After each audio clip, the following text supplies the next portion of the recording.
Welcome to plan sapiens. ഇന്നത്തെ ക്ലാസ്സിൽ നമ്മൾ എടുക്കുന്നത് ബിസിലാരിയോഫൈറ്റ അല്ലെങ്കിൽ ബിസിലാരിയോഫൈസി എന്ന് പറയുന്ന ആൽഗെ. നമ്മൾ ആൽഗേന്റെ ക്ലാസിഫിക്കേഷൻ കുറച്ച് മുന്നേ ഞാനൊരു ടിഷ്യൂ കൾച്ചർ എന്ന് പറയുന്ന ടോപ്പിക് ഇടുന്നതിന് മുന്നേ വരെ കുറച്ചായിട്ട് ഇടയ്ക്കിടയ്ക്ക് ആൾട്ടർനേറ്റീവ് ആയിട്ട് ഓരോ ആൽഗയുടെ ക്ലാസിഫിക്കേഷനിലുള്ള പിക്യുലാരിറ്റീസ് ഉള്ള ആൽഗേസ് ഇടുന്നുണ്ട്. അപ്പോൾ അതിൽ നെക്സ്റ്റ് വരുന്നത് ബിസിലാരിയോഫൈറ്റ അല്ലെങ്കിൽ ബിസിലാരിയോഫൈസി എന്ന് പറയുന്ന ആൽഗയാണ്. ഡയാറ്റംസ് നമ്മൾ കോമൺ ആയിട്ട് പറയും. അപ്പോൾ ഇമ്പോർട്ടൻ്റ് ആയിട്ട് വരുന്ന കുറേ ഫീച്ചേഴ്സ് ഉള്ള ഒരു ആൽഗയാണ്. സോ അത്തരം ആൽഗയുടെ കോമൺ ഫീച്ചേഴ്സും അതിൻ്റെ കുറേ എക്സാമ്പിൾസ് വിത്ത് പിക്ചേഴ്സ് ആണ് ഈ ഒരു വീഡിയോയിൽ കാണിക്കുന്നത്. ഇപ്പോൾ HSST ബോട്ടണി റിലേറ്റഡ് ആയിട്ടുള്ള സിലബസിലും MSCയിലും BSCയിലും ഒക്കെ ഇമ്പോർട്ടൻ്റ് ആയിട്ടുള്ള ഒരു പോർഷൻ തന്നെയാണ്. ഈവൻ +1 +2 തന്നെ നമ്മൾ ബിസിലാരിയോഫൈറ്റയെ കുറിച്ച് ഇമ്പോർട്ടൻ്റ് ആയിട്ട് പഠിക്കാറുണ്ട്. സോ ആദ്യം തന്നെ അബൌട്ട് 16,000 സ്പീഷീസ് ആണ് ഈ ഒരു ബിസിലാരിയോഫൈറ്റയിൽ കാണുന്നത്. മെയിൻലി അവർ ഓഷ്യൻ വാട്ടർ എർത്തിൽ ഓഷ്യൻ്റെ സെഡിമെന്റ്സ് ആയിട്ട് താഴെ തട്ടിൽ ഏറ്റവും താഴെ ഇങ്ങനെ ഒരു സെഡിമെന്റ് അടിഞ്ഞുകൂടിയ നിലയിലാണ്. ഒരു സോളിഡ് ആയിട്ടുള്ള സബ്സ്റ്റൻസ് ആണല്ലേ. അപ്പൊ എത്ര കാലങ്ങൾ എടുത്താലും അവയുടെ ആ ഒരു ഷെല്ല് എന്ന് പറയുന്നത് ഡിക്കമ്പോസ് ആയി പോകാത്ത ആൾക്കാരാണ്. അങ്ങനെ നമ്മളുടെ ഓഷ്യൻ്റെ ഒക്കെ അടിത്തട്ടിൽ കാണുന്ന സെഡിമെന്റ് ആയിട്ട് കാണുന്ന ആൾക്കാരാണ് ബിസിലാരിയോഫൈറ്റ എന്ന് പറയുന്നത്. സോ ഡീറ്റെയിൽഡ് ആയിട്ട് അറിയുന്നതിന് മുന്നേ ആദ്യമായിട്ട് എൻ്റെ ചാനൽ കാണുന്നെങ്കിൽ ചാനൽ ഒന്ന് സബ്സ്ക്രൈബ് ചെയ്യുക. നിങ്ങൾ HSST BSc MSc റിലേറ്റഡ് ആയിട്ടുള്ള ബോട്ടണി പഠിക്കുന്ന ഫ്രണ്ട്സിനും കൂടി ഒന്ന് ഷെയർ ചെയ്ത് കൊടുക്കുക. ലൈക്ക് ബട്ടൺ ഒന്നും കൂടി ഒന്ന് ക്ലിക്ക് ചെയ്യുക. നോട്ടിഫിക്കേഷൻ ബട്ടൺ ക്ലിക്ക് ചെയ്താൽ ഞാൻ എപ്പോഴും 7 മണിക്കാണ് വീഡിയോ ഇടുന്നത്, അതും കൂടി കാണാൻ പറ്റും. നേരെ നമുക്ക് ക്ലാസ്സിലോട്ട് പോവാം. അപ്പോൾ ആദ്യത്തെ ആ ഒരു മോർഫോളജി അല്ലെങ്കിൽ സെൽ സ്ട്രക്ചറാണ് ആദ്യം അതിൻ്റെ ക്യാരക്ടറിൽ പഠിക്കാനുള്ളത്. സോ ഇതിൻ്റെ സെൽ വോൾ ഏറ്റവും ഇമ്പോർട്ടൻ്റ് ആയിട്ടുള്ള ഒരു ക്യാരക്ടേഴ്സ് പറയുന്ന ബാക്കിയുള്ള ക്ലാസ്സസിനൊക്കെ അപേക്ഷിച്ചിട്ട് ഇവിടെ സെൽ വോളിന് സ്പെഷ്യലായിട്ട് നമ്മളൊരു പേര് കൊടുത്തിട്ടുണ്ട്. ഫ്രിസ്റ്റ്യൂൾസ് എന്നാണ് അവയെ പേര് പറയുക. ഡയാറ്റം അല്ലെങ്കിൽ ബിസിലാരിയോഫൈസിയുടെ സെൽ വോളിൻ്റെ പേര് ഫ്രിസ്റ്റ്യൂൾസ് ആണ്. എന്തുകൊണ്ടെന്ന് വെച്ചാൽ ഇവയുടെ സെൽ വോൾ, ഡയാറ്റത്തിൻ്റെ സെൽ വോൾ എന്ന് പറയുന്നത് റിജിഡ് ആണ്, ഓർണേറ്റ് സെൽ വോൾ ആണ്.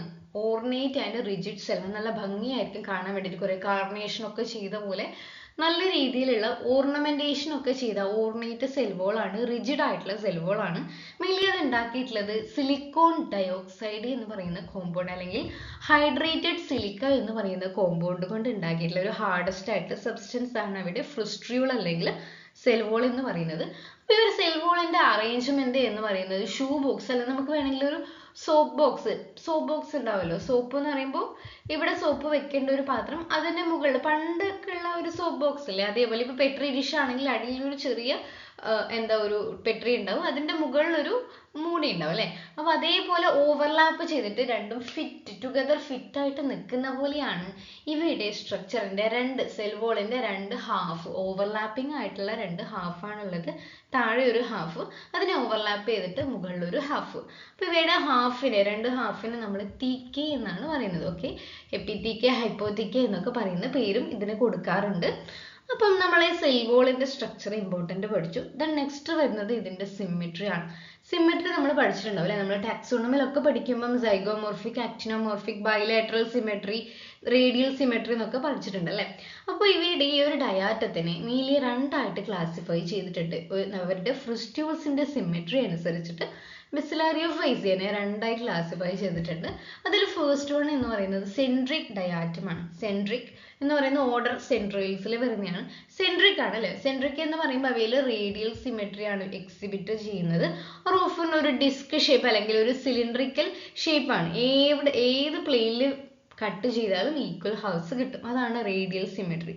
ഒന്നുകിൽ സിലിണ്ടറിക്കൽ ഷേപ്പ് ആയിരിക്കും അല്ലെങ്കിൽ ഡിസ്ക് ഷേപ്പ് ആയിട്ടുള്ള ആൾക്കാരായിരിക്കും ഉണ്ടായിരിക്കും. അവ ടിപ്പിക്കലി നോൺ മോട്ടൈൽ ആയിട്ടുള്ള ആൾക്കാരാണ്. ഇതൊക്കെ സ്റ്റേറ്റ്മെന്റ് ടൈപ്പ് ക്വസ്റ്റ്യൻ ഇമ്പോർട്ടൻ്റ് ആയിട്ട് ചോദിക്കാൻ ചാൻസ് ഉള്ള ഏരിയ ആണ്. നോൺ മോട്ടൈൽ, സിലിണ്ടറിക്കൽ അല്ലെങ്കിൽ ഡിസ്ക് ഷേപ്പ്, റേഡിയൽ സിമെട്രിയുള്ള ആൾക്കാരാണ് സെൻട്രിക് ഡയാറ്റം എന്ന് പറയുന്നത്. ദെൻ നെക്സ്റ്റ് വൺ ആണ് പെന്നേറ്റ് ഡയാറ്റം. ഓർഡർ പെന്നേൽസിൽ വരുന്നത്. നേരെ ഓപ്പോസിറ്റ് ആണ്, ബൈ ലാറ്ററൽ സിമെട്രി ആയിരിക്കും അവയ്ക്ക് ഉണ്ടായിരിക്കുക. അതായത് ഓഫൺ ഇലോങ്ങേറ്റഡ് അല്ലെങ്കിൽ ബോട്ട് ഷേപ്പ് ഒക്കെ ഉള്ള ആൾക്കാരായിരിക്കും. അപ്പോൾ പല ഷേപ്പിലും കാണുന്നുണ്ട് കേട്ടോ. അപ്പം ചില പിന്നീറ്റ്സിൽ പിന്നിലേറിയയുടെ സ്ട്രക്ചർ കുറച്ച് ഡീറ്റെയിൽ ആയിട്ട് പഠിക്കാറുണ്ട്. അപ്പോൾ അതിന് വേണ്ടിയിട്ട് സ്പെഷ്യലായിട്ട് ഞാനൊരു വീഡിയോ സെപ്പറേറ്റ് ആയിട്ട് തന്നെ ഇടുന്നതായിരിക്കും. അപ്പോൾ ആ ഒരു പെന്നേറ്റിന്റെ സ്ട്രക്ചർ പഠിക്കുമ്പോൾ നമ്മൾ സ്ലിറ്റ്, റാഫെ എന്നൊക്കെ പറയുന്ന കുറേ ഇമ്പോർട്ടൻ്റ് ആയിട്ടുള്ള ക്യാരക്ടേഴ്സ് പഠിക്കാറുണ്ട്. ഇപ്പം നമ്മളൊരു കോമൺ ആയിട്ടുള്ള ക്യാരക്ടേഴ്സ് മാത്രം പഠിച്ചു വെക്കുക. അപ്പോൾ വൈകാതെ തന്നെ അതിൻ്റെ ഡീറ്റെയിൽ ആയിട്ടുള്ള ഒരു വീഡിയോ ഞാൻ ഇടുന്നതായിരിക്കും. പക്ഷെ ആൾട്ടർനേറ്റീവ് ആയിട്ടാണ് ഇടുക. അപ്പോൾ നമ്മൾ എല്ലാ സിലബസിൻ്റെ എല്ലാ മൊഡ്യൂൾസും, ഇമ്പോർട്ടൻ്റ് ആയിട്ടുള്ള മൊഡ്യൂൾസും കോംപ്ലക്സ് ആയിട്ടുള്ള മൊഡ്യൂൾസും ഒക്കെ ഒരുമിച്ച് പഠിച്ചു പോകുന്നതായിരിക്കും നല്ലത്. സോ ഇതാണ് 2 ടൈപ്പ് സിമെട്രി ബേസ് ചെയ്തിട്ടുള്ള ഡയാറ്റംസ് എന്ന് പറയുന്നത്. സോ ഈ ഒരു സെൽ വോളിൻ്റെ ഉള്ളിൽ കാണുന്ന നമ്മുടെ പ്രോട്ടോപ്ലാസ്റ്റ് എന്ന് പറയുന്ന സ്ട്രക്ചർ എന്ന് പറയുന്നത് മെയിൻലി ലാർജ് സെൻട്രൽ വാക്യൂൾസ് ഉണ്ടായിരിക്കും, ഒരു ഡിപ്ലോയിഡ് 2N ആയിട്ടുള്ള ന്യൂക്ലിയസ് ഉണ്ടായിരിക്കും, മൈറ്റോകോൺട്രിയ, ക്ലോറോപ്ലാസ്റ്റ്. ഇത്ര മാത്രമാണ് ഈ ഒരു ഡയാറ്റത്തിൻ്റെ ഉള്ളിൽ കാണുന്നത്. ഒരു ലാർജ് സെൻട്രൽ വാക്യൂൾ, ഒരു ഡിപ്ലോയിഡ് ആയിട്ടുള്ള ന്യൂക്ലിയസ് ഉണ്ടായിരിക്കും, then mitochondria, then chloroplast. Okay, ഈ 4 സ്ട്രക്ചേഴ്സ് കാണുന്ന ആൾക്കാരാണ് നമ്മുടെ ഡൈനോഫൈസി എന്ന് പറയുന്നത്. ഇനി അവർ ഫോം മെയിൻലി കൊളോണിയൽ ഫോംസിലും കാണുന്നുണ്ട്. പക്ഷെ യൂണിസെല്ലുലാർ ആയിട്ടുള്ള ഫോംസ് ആണ് പ്രൈമറിലി ഉള്ളത്. അതെ, ഒറ്റയ്ക്ക് ജീവിക്കുന്ന ആൾക്കാരാണ്. പക്ഷേ ചില ഡയാറ്റംസിനും കോളനീസ്, അത് വേരിയസ് ഷേപ്പുള്ള കോളനീസ്, പല ഷേപ്പുള്ള ആൾക്കാർ ഒരുമിച്ച് ജീവിക്കുക, ചെയിൻസ് അല്ലെങ്കിൽ ഫിലമെന്റ്സ് ആയിട്ട് കാണുന്നുണ്ട്. ജെലാറ്റിനസ് മെട്രിക്സിലുള്ള ആൾക്കാരൊക്കെ ഒരു കോളനി ആയിട്ട് ജീവിക്കുക, അങ്ങനെയുള്ള ഫോംസും കാണുന്നുണ്ട്. പക്ഷെ മെജോറിറ്റി കേസും യൂണിസെല്ലുലാർ ആയിട്ട് ഒറ്റയ്ക്ക് സിംഗിൾ ആയിട്ട് ജീവിക്കുന്ന ആൾക്കാരായിരിക്കും ഉണ്ടായിരിക്കുക. ഓക്കെ, സോ ഇതാണ് ഡിഫറെൻറ്റ് ഡയാറ്റംസ്. അപ്പോൾ ഞാൻ പറഞ്ഞു 2 ടൈപ്പ് ഉണ്ട് അല്ലേ, ഓർഡർ പിന്നീൽസും ഉണ്ട്, ഓർഡർ സെൻട്രിയൽസും ഉണ്ട്. അപ്പം നമ്മൾ ഈ ആദ്യം കാണിച്ചിരിക്കുന്ന ഈ 4 എന്ന് പറയുന്നത് സെൻട്രിക് ആണ്, സെൻട്രൽ റേഡിയൽ സിമെട്രി ഉള്ള ആൾക്കാരാണ് ഈ 4 പിക്ചേഴ്സിലൊക്കെ കൊടുക്കുന്നത്. സെൻട്രേറ്റ് ഡയാറ്റംസ് എന്നൊക്കെയാണ് കോമൺ ആയിട്ട് പറയാം. പിന്നെ ഈ പിനുലേറിയ ആണ് കൂടുതലായിട്ട് കാണുന്നത്. പിനുലേറിയ ആണ് ഒരു വാസ്റ്റ് മെജോറിറ്റിയും ഈ ഒരു ഡയാറ്റത്തിൽ കാണുന്നത്. അതിൽ നമുക്ക് ഈ ഒരു പിന്നുലേറിയ ഇമ്പോർട്ടൻ്റ് ആയിട്ട് പഠിക്കാറുണ്ട്. അതിൻ്റെ 2 വ്യൂ ആണുള്ളത്. അതിൻ്റെ തീക്കെ, അവിടെ സ്ട്രയേഷൻസിനൊക്കെ ഇമ്പോർട്ടൻ്റ് ആയിട്ടുള്ള ക്യാരക്ടേഴ്സ് പഠിക്കാനുണ്ട്. Then next Fragilaria, Tabellaria, Navicula, Thalassionema, Triceratium. ഈ ട്രൈസെറാറ്റിഡം ഏകദേശം ഒരു ട്രയാങ്കിൾ ഷേപ്പൊക്കെ ഉള്ള ആൾക്കാരാണ്. ഓക്കെ, അപ്പോൾ ഇതൊക്കെ ബൈലാറ്ററൽ സിമെട്രി ഉള്ള ആൾക്കാരാണ്. ബാക്കിയുള്ള ആ ഒരു ആദ്യത്തെ 4 റേഡിയൽ സിമെട്രി ഉള്ള ആൾക്കാരാണ്. ഓക്കെ, ദെൻ നെക്സ്റ്റ് പഠിക്കാനായിട്ട് അവിടെ പിഗ്മെന്റേഷനും ന്യൂട്രീഷനും ആണ്. അപ്പോൾ ഒരു ഫോട്ടോസിന്തറ്റിക് ആയിട്ടുള്ള പിഗ്മെന്റ്സ് ആണ്. നമ്മുടെ ഡയാറ്റത്തിന്റെ കളർ എന്ന് പറയുന്നത് ഒരു ഗോൾഡൻ ബ്രൗൺ കളറുള്ള ആൽഗിയാണ്. ഗോൾഡൻ ബ്രൗൺ ആൽഗിയാണ് നമ്മുടെ ഡയാറ്റം. സോ ഈ ഒരു ഗോൾഡൻ ബ്രൗൺ കളർ ഉണ്ടാകാനുള്ള കാരണം ക്ലോറോഫിൽ എ പ്രസന്റ് ആണ്, ക്ലോറോഫിൽ സി പ്രസന്റ് ആണ്, പിന്നെ ഉള്ളത് ഫ്യൂക്കോസാന്തിൻ,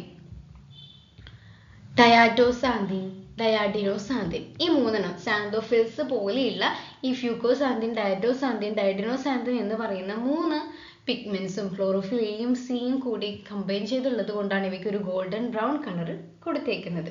ഇനി ദെൻ നെക്സ്റ്റ് ആണ് റിസർവ്ഡ് ഫുഡ് മെറ്റീരിയൽ എന്ന് പറയുന്നത്.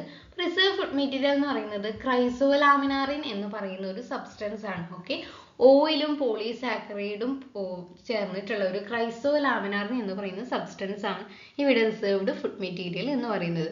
ഓക്കെ, അപ്പോൾ ഇവിടെ പ്ലാന്റിൻ്റെ ഉള്ളിൽ എന്തുണ്ട്, ഓയിൽസ് സ്റ്റോർ ചെയ്ത് വെക്കുന്നുണ്ടല്ലേ. ആ ഓയിൽസ് ഉള്ളത് കൊണ്ടാണ് ഇവയ്ക്ക് ബൊയൻസി, ബൊയൻസി ഉള്ളത് കൊണ്ടാണ് ഈ ഒരു വാട്ടറിൻ്റെ സർഫേസിലൊക്കെ ഫ്ലോട്ട് ചെയ്ത് നിൽക്കാൻ വേണ്ടിയിട്ട് സഹായിക്കുന്നത്. ഓക്കെ, ഫോട്ടോസിന്തസിസ് കൂടുതൽ നടക്കണമെങ്കിൽ വാട്ടറിൻ്റെ സർഫേസിൽ വന്നിട്ട് വേണം ഫോട്ടോസിന്തസിസിൻ്റെ റേറ്റ് കൂട്ടാനല്ലേ. അപ്പോൾ അങ്ങനെ ആ ഒരു ബോയൻസി ഉള്ളത് കൊണ്ട് ഫോട്ടോസിന്തസിസ് നടത്താൻ, മാക്സിമൈസ് ചെയ്യാൻ വാട്ടറിൻ്റെ സർഫേസിലേക്ക് അവർ വരുന്നുണ്ട്. ദെൻ ന്യൂട്രീഷൻ എന്ന് പറയുന്നത് ഇവയാണ് നമ്മളുടെ ഓഷ്യൻ എക്കോസിസ്റ്റത്തിലുള്ള ഫുഡ് വെബിൽ അല്ലെ മറൈൻ എക്കോസിസ്റ്റത്തിൽ വരുന്ന പ്രൈമറി പ്രൊഡ്യൂസേഴ്സ് എന്ന് പറയുന്നത് നമ്മുടെ ഡയാറ്റംസ് ആണ്. ഡയാറ്റം എന്ന് പറയുന്നത് ഫോട്ടോസിന്തറ്റിക് ഓട്ടോട്രോപ്സ് ആണ്. ഓക്കെ, ഫോട്ടോസിന്തസിസ് വഴി സ്വന്തമായി ഫുഡ് ഉണ്ടാക്കുന്ന ആൾക്കാരാണ് ഈ ഒരു ആൽഗെ എന്ന് പറയുന്നത്. ദെൻ നെക്സ്റ്റ് അവയുടെ റീപ്രൊഡക്ഷൻ, അതിന് മുന്നേ മൂവ്മെന്റ് പഠിക്കാനുണ്ട്. അപ്പം നമ്മൾ 2 ടൈപ്പ് ഡയാറ്റം പഠിച്ചിട്ടുണ്ട്. അതിൽ സെൻട്രിക് ആയിട്ടുള്ള ഡയാറ്റം ജനറലി നോൺ മോട്ടൈൽ ആണ്. നോൺ മോട്ടൈൽ എന്ന് വെച്ചാൽ അവ മൂവബിൾ അല്ല. പക്ഷേ നമ്മുടെ മിനി പെന്നേറ്റ് ആയിട്ടുള്ള ഡയാറ്റംസ് എന്ന് പറയുന്നത് സ്ലോ ഗ്ലൈഡിങ് മൂവ്മെന്റ്സ് ആണ് കാണിക്കുന്നത്. ഓക്കെ, ഒരു ഗ്ലൈഡിങ് മൂവ്മെന്റ്സ് എന്ന് വെച്ചാൽ അവയുടെ സ്ട്രക്ചർ വഴി ഒരു റാഫെ എന്ന് പറയുന്ന അവയുടെ തീക്കയിൽ വരുന്ന ഒരു സ്ട്രക്ചറാണ്. ആ റാഫെ ഒരു മ്യൂസിലേജ് സെക്രീറ്റ് ചെയ്യുന്നുണ്ട്. ആ മ്യൂസിലേജ് വഴി ഇങ്ങനെ സ്ലൈഡ് ചെയ്ത് തെന്നി പോകുന്ന ഒരു മൂവ്മെന്റ് ഉണ്ടായിരിക്കും. ചില സെൻട്രിക് ഡയാറ്റംസ് അതിനകത്ത് വരുന്ന മെയിൽ ഗമേറ്റ്സും മോട്ടൈൽ ആയിട്ടുള്ള സ്റ്റേജ് കാണിക്കുന്നുണ്ട്. ഓക്കെ, ഒരു സിംഗിൾ ഫ്ലജെല്ലം മാത്രമേ ഉള്ളൂ. ഓക്കെ, നമ്മൾ ബാക്കി ഏത് കേസ് പറയുമ്പോൾ അവിടെ ഡബിൾ ഫ്ലജെല്ലം ഒക്കെയാണ് പറയുക. പക്ഷെ ഇവിടെ single flagellum centric ഡയാറ്റത്തിലെ mail gamete ചില കേസിൽ മോട്ടൈൽ ആയിട്ട് കാണിക്കുന്നുണ്ട്. ഉണ്ടെങ്കിൽ തന്നെ ഒരു സിംഗിൾ ഫ്ലജെല്ലം മാത്രമേ ഉണ്ടായിട്ടുള്ളൂ. അപ്പോൾ ഇതാണ് ഈ ഒരു മൂവ്മെന്റിൽ വരുന്നത്. റീപ്രൊഡക്ഷൻ എന്ന് പറയുന്നത് അസെക്ഷുവൽ റീപ്രൊഡക്ഷൻ ആണ്. ആദ്യം അസെക്ഷുവൽ റീപ്രൊഡക്ഷൻ എന്ന് പറയുന്നതാണ് മെയിൻ ആയിട്ടുള്ളത് മൈറ്റോട്ടിക് സെൽ ഡിവിഷൻ വഴിയാണ്. അതായത് നമ്മൾ സെൽ ഡിവിഷന്റെ സമയത്ത് രണ്ട് ഹാഫ്സ് ഉണ്ടാവില്ല, ഓഫ്രിസ്റ്റൂൾസിന്റെ രണ്ട് ഹാഫ് എന്ത് ചെയ്യും, സെപ്പറേറ്റ് ചെയ്യും. എന്നിട്ട് ഓരോന്നും and each daughter cell inherits one half, it then secrete a new half. അതായത് രണ്ട് ഹാഫ് ഉണ്ടായിരിക്കും, ഇതൊരു ഹാഫ്, ഇത് രണ്ടാമത്തെ ഹാഫ്, സെപ്പറേറ്റ് ചെയ്ത് രണ്ട് ഡോട്ടർ സെല്ലായിട്ട് ആക്ട് ചെയ്യും. ഈ ഒരു ഡോട്ടർ സെല്ലിൻ്റെ അകത്ത് പിന്നെ അവ പുതിയൊരു സെല്ല് ജനറേറ്റ് ചെയ്യാണ്. അങ്ങനെ ഒന്നിൽ നിന്ന് രണ്ട് എന്നുള്ള ആ ഒരു രീതിയിൽ ഒന്ന് ഓൾഡ് വണ്ണും ഒന്ന് പുതിയതും, അങ്ങനെയായിരിക്കും അവയുടെ റീപ്രൊഡക്ഷൻ എന്ന് പറയുന്നത് asexual mitotic cell division. Then decreasing cell size, അതായത് ഈ ഒരു പുതിയ പാരന്റിൽ നിന്ന് പുതിയ ഡോട്ടർ സെൽ ഉണ്ടാകുമ്പോൾ അവ ചെറുതായി വരും. ഓൾഡർ വണ്ണിനേക്കാളും പുതിയ ഉണ്ടാകുന്ന ഓസ്പ്രിങ്സ് എന്ന് പറയുന്നത് ചെറുതായിട്ട് വരികയാണ് ചെയ്യുക.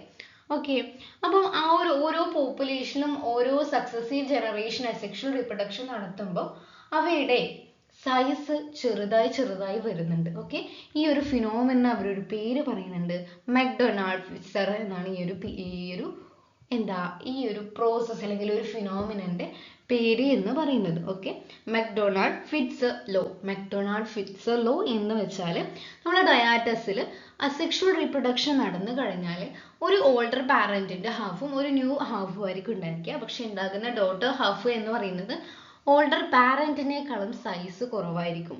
സോ സക്സസീവ് ജനറേഷനിൽ ഈ ഒരു പോപ്പുലേഷന്റെ സൈസ് കുറഞ്ഞു വരും. ആ ഓരോ ഇൻഡിവിജ്വൽസിന്റെയും സൈസ് കുറഞ്ഞു വരുന്ന ആ ഒരു ഫിനോമിനനാണ് മക്ഡൊണാൾഡ് ഫിറ്റ്സർ ലോ എന്ന് പറയുന്നത്. ഓക്കെ, അസെക്ഷുവൽ റീപ്രൊഡക്ഷനുമായിട്ട് ബന്ധപ്പെട്ടിട്ടുള്ളതാണ്.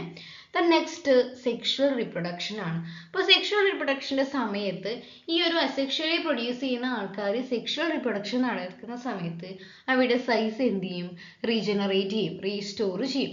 Okay, which results in the formation of an oxospore. ചില കേസിൽ മാത്രമേ ഈ ഒരു സെക്ഷുവൽ റീപ്രൊഡക്ഷൻ നടക്കുന്ന സമയത്ത് ആ ഒരു daughter cell original size restore ചെയ്തതിന് ശേഷം ഓക്സോസ്പോർ എന്ന് പറയുന്ന ഒരു സ്പോർ പ്രൊഡ്യൂസ് ചെയ്യും. ആ ഒരു ഓക്സോസ്പോർ എന്ന് പറയുന്നത് ആക്ച്വലി ഒരു സ്പെഷ്യലൈസ്ഡ് സൈഗോട്ടാണ്, മാക്സിമം സൈസ് എത്താൻ പറ്റുന്ന ഒരു സ്പെഷ്യലൈസ്ഡ് സൈഗോട്ടാണ്. അതിൽ നിന്ന് ഒരു ന്യൂ ഫുൾ സൈസ്ഡ് ഫ്രിസ്റ്റ്യൂൾസിനെ ഡെവലപ്പ് ചെയ്യാൻ വേണ്ടി പറ്റും. ഓക്കെ, അപ്പൊ ഈ ഒരു മക്ഡൊണാൾഡ് ഫിറ്റ്സർ ലോ എന്ന് പറയുന്നത് ഓർത്തിരിക്കുക. നെക്സ്റ്റ് ഈ ഒരു ബസിലാരിയോഫൈസയുടെ ഇമ്പോർട്ടൻസ് ആണ്. High production of lipid in diatoms species has created great interest in diatom as a source of biofuels. ഒന്ന് ബയോഫ്യൂൽസിന്റെ സോഴ്സ് ആണ്, കാരണം ലിപ്പിഡ്സ് ഹൈ പ്രൊഡക്ഷൻ ചെയ്യുന്നുണ്ട് നമ്മുടെ ഈ ഒരു ഗോൾഡൻ ബ്രൗൺ ആൽഗെ എന്ന് പറയുന്നത്. പിന്നെ ഉള്ളത് നമ്മുടെ കാർബൺ ഫിക്സേഷൻ, ഗ്ലോബൽ വാർമിംഗ് കുറക്കാൻ വേണ്ടിയിട്ട് കാർബൺ ഫിക്സേഷൻ ആവശ്യമാണ് അല്ലേ. ആ കാർബൺ ഫിക്സേഷൻ അക്വാട്ടിക് ഫുഡ് ഹാബിറ്റാറ്റിലൊക്കെ ഒരു ഇമ്പോർട്ടൻറ്റ് സ്ഥാനം നമ്മളുടെ ഡയാറ്റത്തിനുണ്ട്. പിന്നെ നമ്മുടെ എർത്ത് ഓക്സിജന്റെ 40% ഫോട്ടോസിന്തസിസ് ആക്ട് വഴി ഡയാറ്റത്തിലൂടെയാണ് റിലീസ് ചെയ്യുന്നത്. എർത്ത് ഓക്സിജന്റെ, ഭൂമിയിലുള്ള ഓക്സിജന്റെ 40%. Then diatoms are among the most important and prolific microscopic sea organisms and serve directly or indirectly many mammals in food webbiലുള്ള മെയിൻ പ്രൈമറി പ്രൊഡ്യൂസേഴ്സ് ആണ്.